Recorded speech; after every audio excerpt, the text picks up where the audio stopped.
ভাই ভাই ভাই আমি ভুল করে ফেলছি ভাই, আপনার কথা শুনে আমি বড় ভুল করে ফেলছি ভাই, আমাকে মাফ করে দেন ভাই। কি কি কি হয়েছে? কি তোর কাচ্ছিস কেন বল? সমস্ত সম্পত্তি বিক্রি করে যে ব্যবসার কাজে লাগাইছিলাম ভাই, ওইটা আসলে ব্যবসা লাগাই নাই ভাই, ওটা ছিল একটা অনলাইন জুয়ার ব্যবসা। অল্প দিনে বড়লোক হবো দেখে সমস্ত টাকা আমি জুয়ায় লাগিয়েছিলাম, কিন্তু না, আমি সমস্ত টাকাগুলো লস করে ফেলেছি।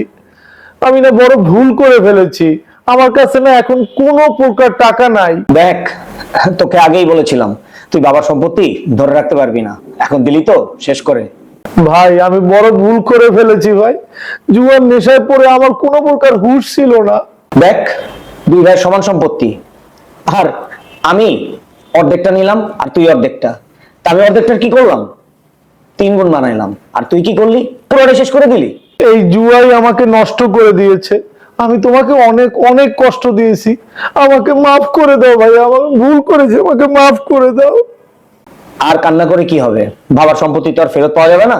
তুই আমার ব্যবসা মনোযোগ দে, আর বাবার ব্যবসা মনোযোগ দিলে বাবার ব্যবসাকে আমরা আরো সামনের দিকে নিতে পারবো, এবং আমাদের বাবার সবকিছু আগের মতো ফিরে আসবে।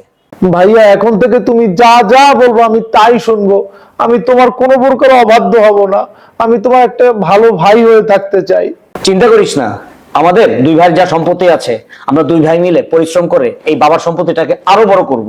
আর এতে আমার বাবার আত্মার, আমাদের দুজনের বাবার আত্মা অনেক শান্তি পাবে। Thank you.